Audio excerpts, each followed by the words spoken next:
Olá pessoal, tudo bem? Esse vídeo é mais um vídeo experimento que eu vou destinar à disciplina de prática de ensino em História 4 do curso de História, no qual eu ministro as disciplinas, não é? De prática de ensino em História de 1 a 8. Eu sou o professor Valdson Luciano Corrêa Diniz e esse é o meu canal, muito bem-vindo. E nessa aula, nesse vídeo, eu vou tratar das relações da indústria cultural, a propósito da leitura do texto que é a indústria cultural, que está disponível para download na internet. Trata-se de uma conexão que se estabelece entre o tema indústria cultural, que é o tema acadêmico, e a questão de como esse conteúdo se reflete no ensino básico. No caso do ensino fundamental, esse tema indústria cultural deveria constar na década de 20, 30 e 40. Normalmente a gente espera que o livro didático do ensino fundamental coloque isso no 9º ano.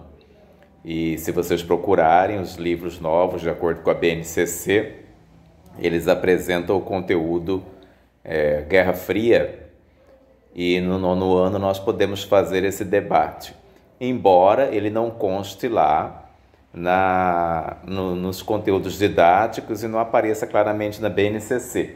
Então, nossa proposta ao discutir o materialismo histórico dialético e discutir uma formação crítica para o adolescente, o adulto do EJA, no ensino de história, nós propusemos esse debate, uma correlação entre a indústria cultural e a temática no livro didático que aparece em Guerra Fria. E esse assunto é bastante importante para a formação da juventude, porque nós podemos discutir o consumismo, e aí tem aquele célebre poema do Drummond, Eu, Etiqueta, e muitas discussões sobre a formação da identidade do jovem a partir da música brasileira, em especial o rock, os enfrentamentos à desigualdade social e como é que esse jovem se porta na sociedade de consumo, que é a sociedade capitalista. Nesse caso, o tema da indústria cultural, em conjunto com o tema da Guerra Fria, ele nos permite fazer algumas pontes com a obra Ideologia Alemã, que normalmente a gente lê no curso de História no primeiro semestre, e depois a gente lê o Manifesto Comunista, para que a gente possa compreender o processo de alienação e, nesse sentido, correlacionar a indústria cultural com os processos de alienação promovidos pelo capitalismo a partir da difusão do consumo e da própria sofisticação do capitalismo nos seus processos de alienação, hoje via internet, através de Facebook, TikTok, Instagram, entre outras possibilidades.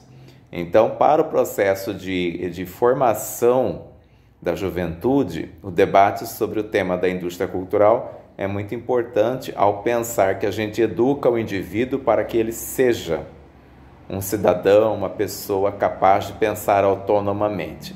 Aí, nesse sentido, os livros didáticos colocam, por exemplo, a temática da Guerra Fria, uma relação muito longa, descritiva mesmo, dos episódios da Guerra Fria, esquecendo-se de que a indústria cultural é um elemento importante nesse processo que afeta o cotidiano da juventude. Então eu sempre digo para os acadêmicos do curso de História que nós temos que trabalhar as disciplinas de História no Fundamental e no Médio, a disciplina de História, a partir de duas premissas básicas: trazer a história para o tempo presente e relacioná-la com o cotidiano dessa juventude, desse alunado que nós encontramos. Então, se nós vamos trabalhar numa aldeia indígena, precisamos replanejar, repensar nossas propostas de ensino.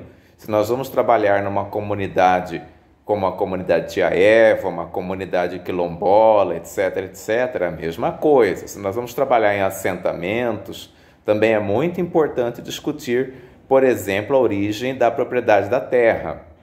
Então, imagina trabalhar no sistema prisional, imagina trabalhar em várias outras possibilidades, espaços de educação de adolescentes, de crianças e de adultos, né? Em pleno gozo da liberdade ou não. Então, o ensino de história tem que servir para que a pessoa pense o seu tempo presente. E muitas vezes o ensino da Guerra Fria acaba sendo uma descrição de eventos, a Guerra da Coreia, a crise dos mísseis em Cuba, antes disso a Revolução Cubana, a Guerra do Vietnã, etc., etc.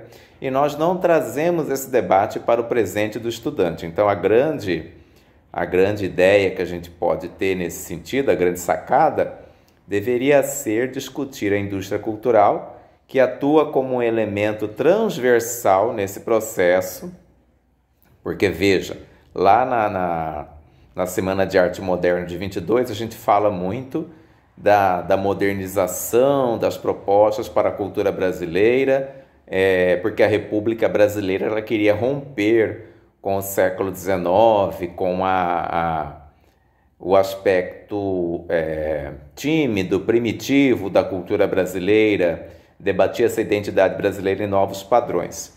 Mas não se discute a indústria cultural. Consequentemente, a história da República Brasileira é bastante árida para o jovem, para o adolescente, pouco interessante. Então, ao discutir a indústria cultural e a criação da moda, a criação do consumo, pode-se discutir temas importantes para o ensino da língua portuguesa, através de sugestões de literatura, e pode-se ensejar projetos interdisciplinares, história, língua portuguesa, história e literatura no médio, não é? A própria história e geografia, entre outras possibilidades que resultam numa reflexão antenada com as propostas que se encontram lá na prova do Enem. Então, por exemplo, quando se discute lá os processos de opressão da mulher na contemporaneidade, toda a luta da mulher pela sua autonomia, pelo rompimento com os padrões, observa-se que há também uma discussão sobre a indústria cultural. E nós observamos as falsas liberdades que são ensejadas pela indústria cultural. Então, a liberdade de usar cabelo black, a liberdade de poder usar roupas curtas, etc., acaba sendo um engodo gerado pelo capitalismo, pelas mídias, que impede as mulheres, muitas vezes, de aprofundar a reflexão e a luta em busca da sua emancipação econômica. Então, hoje estão muito em alta, discutidas, visíveis, as lutas de determinadas identidades que acabam sendo padronizadas como o moderno, o novo, o adequado, o democrático, esquecendo-se que os processos de dominação gerados pelo capitalismo continuam, prosseguem, se aprofundam.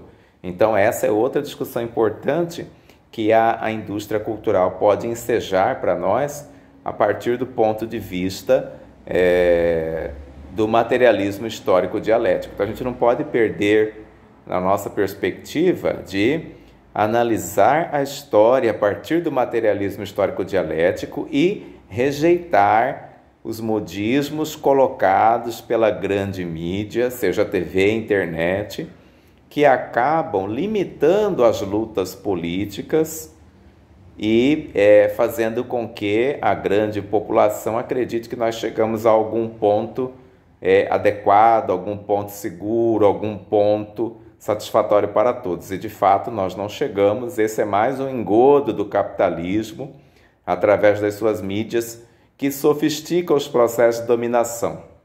Então, mais uma vez, devemos recorrer à ideologia alemã para compreender esses processos que a indústria cultural cria, gerando para a grande população, gerando para a nação brasileira a percepção de que os valores da burguesia são os nossos valores. Então é muito importante atravessar o tema da indústria cultural a partir dos debates de gênero, de raça e de classe, mas não perder de vista que os debates de classe são essenciais para compreender a atual crise que nós vivemos. E aí nós podemos utilizar as músicas, como a gente sempre discute a partir da disciplina de prática 5, né?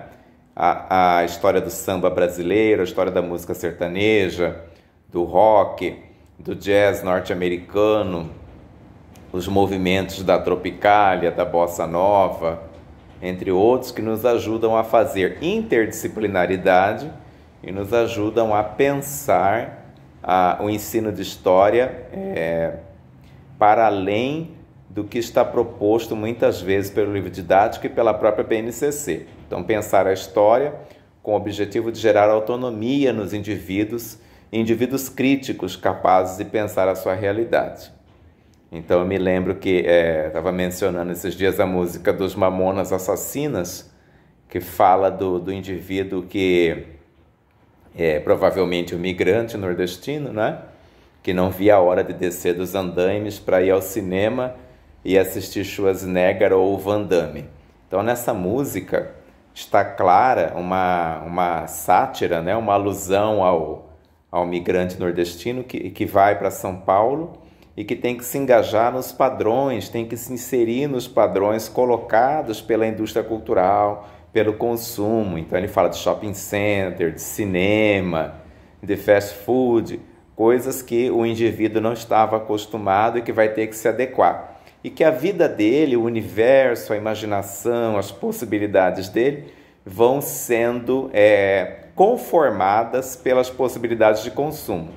Porque aí os Mamonas concluem que a felicidade era um crediário nas Casas Bahia. Então vejam a sutileza presente na letra da música e as possibilidades de interpretação que nós podemos realizar várias possibilidades de trabalho, de debate com os alunos, além de ouvir a música, né, que é uma sátira muito interessante, nós podemos também fazer essa crítica e descobrir quem é o sujeito alienado, quem é o sujeito dominado hoje, como nós podemos atuar nesses processos. Então eu creio que fica o registro de uma possibilidade de trabalho que supera a observação da Guerra Fria, através de seus conflitos que parecem tão deslocados do nosso tempo e que para o estudante do ensino fundamental parece que tem pouca importância. Então, nós devemos trazer essa possibilidade do debate, do consumo, como eles se sentem frente ao consumo, o que eles conseguem consumir, o que é a felicidade é o consumo, o que se almeja para que o indivíduo se compreenda como parte da classe trabalhadora, filho da classe trabalhadora, no caso, estudante da escola pública, e para que se debata a identidade de classe. Porque já o adolescente precisa compreender qual o seu lugar social para que consiga se organizar para a luta reivindicatória, porque também a juventude tem suas pautas e precisa entender como que historicamente foi estabelecida essa limitação da juventude pobre. Então é muito importante verificar o grau de filosofia que esse professor de história tem hoje para poder convencer a juventude de que as temáticas do livro didático se relacionam com a sua realidade, sim. Agradeço a atenção, muito obrigado e até a próxima.